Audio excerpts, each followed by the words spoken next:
السلام علیکم ورحمۃ اللہ وبرکاتہ۔ آج میں آپ کو زبردست ایک عمل، ایک وظیفہ بتاؤں گا، اور ہمارے بہت سارے ساتھی پریشان رہتے ہیں کہ ہمارے پاس پیسے نہیں ٹکتے اور ہمارے پاس اسباب نہیں ہیں، ہم پریشان ہیں روزے کے اعتبار سے۔ تو دیکھو، یہ بہت بڑا عمل ہے، اور یہ عمل قرآن نے بھی بیان کیا ہے، یہ وظیفہ قرآن نے بھی بیان کیا ہے۔ قرآن کے اندر اس وظیفے کی فضیلت آئی ہے، یعنی قرآن کہتا ہے آپ یہ عمل کرو گے تو اللہ یہ دیں گے۔ تو وہ عمل اور وظیفہ کون سا ہے، آج میں وہ آپ کو بتاؤں گا۔ دیکھیے، سب سے پہلے روزے کے تعلق سے تو مسئلہ یہ ہے کہ یہ مقدر کی چیزیں ہیں، اللہ جس کو جتنا چاہتے ہیں اتنا دیتے ہیں، یہ اللہ کے اختیار کا معاملہ ہے۔ کسی کو کم دیا، کسی کو زیادہ دیا، کسی کو بہت زیادہ دے دیا، کسی کو بالکل کم دیا، تو یہ اللہ جو حکیم ہے اس کی حکمت میں یہ باتیں ہیں کہ کس بندے کو کتنا مال دینا ہے، کس کو کتنا نہیں دینا ہے، یہ اس کے اختیار میں ہے، وہ جانتا ہے اس کی حکمتیں، اس کے اندر کیا کیا حکمتیں ہیں۔ بہرحال ہمارا کام کوشش اور محنت کا ہے، تو اللہ رب العالمین نے محنت اور کوشش کرنے کا حکم فرمایا ہے۔ تو اس لیے انسان کی زندگی کے اوپر بھی دار و مدار ہے۔ اگر انسان کی زندگی صحیح رخ پر ہے تو اس کو روزی جو ملتی ہے وہ برکت والی روزی ملتی ہے۔ اگر انسان کی زندگی صحیح نہیں ہے تو کتنا ہی مال زندگی میں آ جائے تو برکتیں نہیں رہتی۔ تو میں آپ کو آج وظیفہ بتاؤں گا۔ اللہ رب العالمین نے قرآن عظیم کے اندر فرمایا ہے فَقُلْتُ اسْتَغْفِرُوا رَبَّكُمْ إِنَّهُ كَانَ غَفَّارًا۔ حضرت نوح علیہ السلام نے اپنی قوم سے کہا تھا فَقُلْتُ اسْتَغْفِرُوا رَبَّكُمْ إِنَّهُ كَانَ غَفَّارًا، تم توبہ و استغفار کرو، اللہ رب العالمین سارے گناہوں کو معاف فرما دیں گے۔ سب سے بڑا انعام استغفار کا، گناہوں کو معاف، سب سے بڑا انعام استغفار کا یہ ہے کہ گناہ معاف ہو جاتے ہیں۔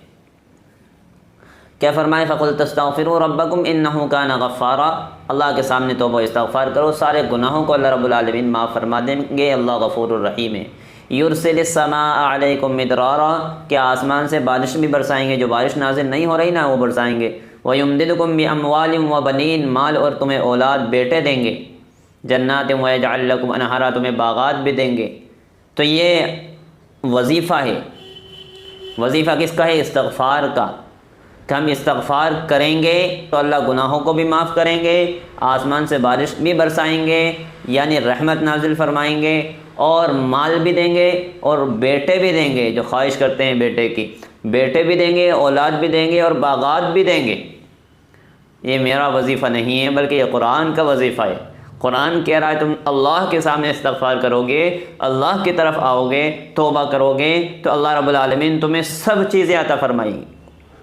اس لیے علماء کہتے ہیں، اور اس آیت کو لے کر حضرت مفتی زرولی خان صاحب یہ عمل بتلایا کرتے تھے، اور اس کی ایک تعداد بتایا کرتے تھے کہ استغفار کی تعداد بتایا کرتے ہیں کہ روزانہ 1200 مرتبہ استغفار کرنا ہے۔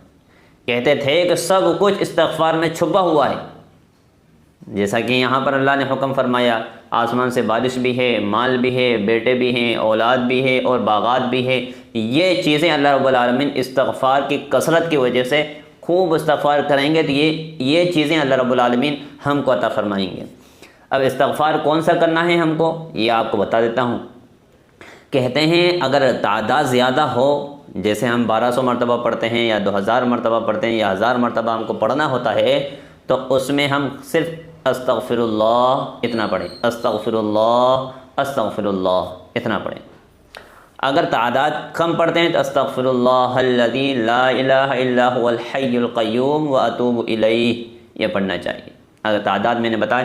لیکن روزانہ 1200 مرتبہ اگر پابندی کر لی، اہتمام کر لی، دھیان اور توجہ کے ساتھ اللہ کی طرف متوجہ ہو کر اگر ہم نے استغفار کیا تو اللہ رب العالمین یہ سب چیزیں ہم کو عطا فرمائیں گے جس کا وعدہ اللہ رب العالمین نے کیا ہے۔ بڑا زبردست عمل ہے، بڑا زبردست وظیفہ ہے، آپ کریں انشاءاللہ بہت زیادہ نفع ہوگا۔ اللہ دنیا میں بھی ترقی دیں گے اور اللہ آخرت میں بھی ترقی دیں گے۔ ہم دعا کرتے ہیں اللہ رب العالمین ہم سب کو دنیا و آخرت کے اندر عافیت اور چین سکون والی زندگی عطا فرمائے۔ السلام علیکم۔